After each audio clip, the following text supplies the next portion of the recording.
Welcome to the Deep Dive. Today, we're zeroing in on a really fascinating tennis match. Yeah, that recent Madrid Open one. Exactly, between Filipina player Eala and, well, the world number 2, Iga Swiatek. Mm-hmm. We're using a report from GMA News Online here, and I think what's compelling, even though Eala lost, Right. is digging into the dynamics. Yeah. You know, a rising star against, a top-ranked player. Definitely. We're looking for those moments, those shifts that tell us something more. Yeah, about Eala's game and where she's headed. So this was the round of 64 in Madrid. Big clay court tournament. Clay is Swiatek territory, isn't it? Oh, absolutely. The GMA report from April 24th mentions that, of course. 4-time French Open champ. Wow. Okay, so the final score was, what was it again? Swiatek won 4-6, 6-4, 6-2. But, that scoreline doesn't tell the whole story, does it? No, not at all. Let's break it down. That first set, Eala wins at 6-4. Yeah.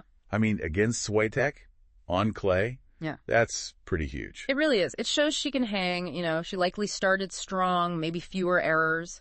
Right. Capitalized on maybe Swiatek being a tiny bit slow out of the gate. It definitely got Swiatek's attention. You'd think so. What tactics might she have used there on the clay?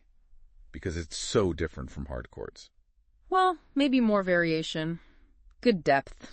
It's tough to say without seeing it point by point, but clearly something worked really well for her early on. Okay, then the second set. This feels like where things changed. It was tight, 4-4. Mm-hmm. Neck and neck. And then the report says Swiatek flexed her might on the clay court and took it 6-4. What does that flexing her might look like usually? Well, it could be a few things. Maybe stepping up the serve, hitting with more power or spin, pushing Eala back. Getting more aggressive. Yeah, maybe coming forward more. Or maybe just cutting out her own errors. For Eala, maybe the first serve percentage dipped a bit. Or Swiatek started reading her better. It's those small adjustments at the top level, isn't it? Exactly. Tiny margins. And you wonder, could Eala have done something different right then at 4-all to kind of counter that surge? Hard to say. Then the third set, Swiatek gets that quick 3-0 lead. Yeah, looked like the momentum was fully with Swiatek then. But Eala didn't just fold, did she? She broke that run, got a game on the board. Right. Made it 3-1. And even though Swiatek pushed on to 5-1, Eala held again for 5-2. Mm-hmm. And that last game, going to 40-all, even down 5-2. That tells you something. Absolutely. All right. It really does. That's pure fight. Shows her spirit, not giving up, competing for every single point, even when the score looks bad. Especially against the world number 2 on her best surface. Exactly. That kind of mental toughness, that resilience, it's so important for development. Big indicator. And this whole match gets even more interesting when you remember Miami, right? Yes, the previous meeting. Where Eala actually beat Swiatek. Pulled off that upset, as the report called it. Yeah, that context is crucial. It proves Eala can beat her, that she has the weapons. Different surface, right. Miami's hard court. Exactly. Big difference. Hard courts often play faster, maybe suit Eala's game a bit better against Swiatek.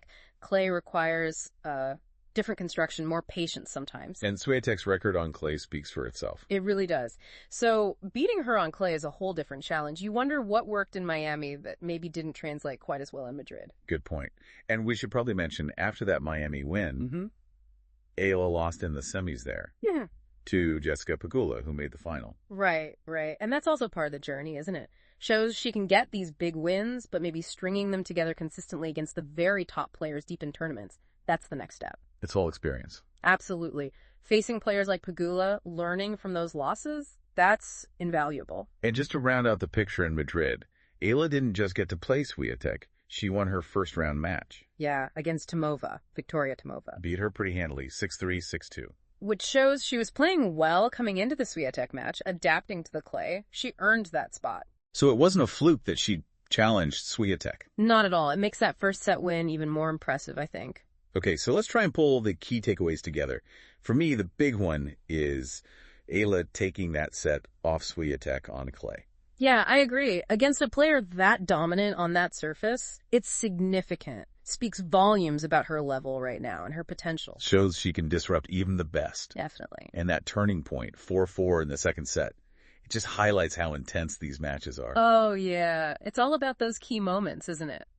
Execution, nerve, maybe a bit of momentum. Analyzing that specific point could tell you a lot. Plus, like you said, her fight at the end. pushing that last game to 40 all. Yep. That competitive fire, you love to see it. Shows she won't back down. And especially interesting when you contrast this clay match with the hard court win in Miami. Exactly. Different surfaces, potentially different dynamics between them. It's fascinating. So, recapping.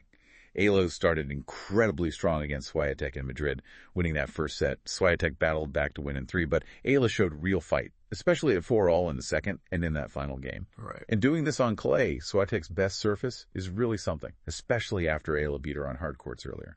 That sums it up well, and, it leaves you with a thought to chew on. When you see a match like this, a rising player really pushing a top seed, what are those tiny mental or strategic shifts that make the difference for both players, especially thinking about the court surface? How does playing on slower clay versus faster hard courts change not just the tactics, but maybe even the mental game needed?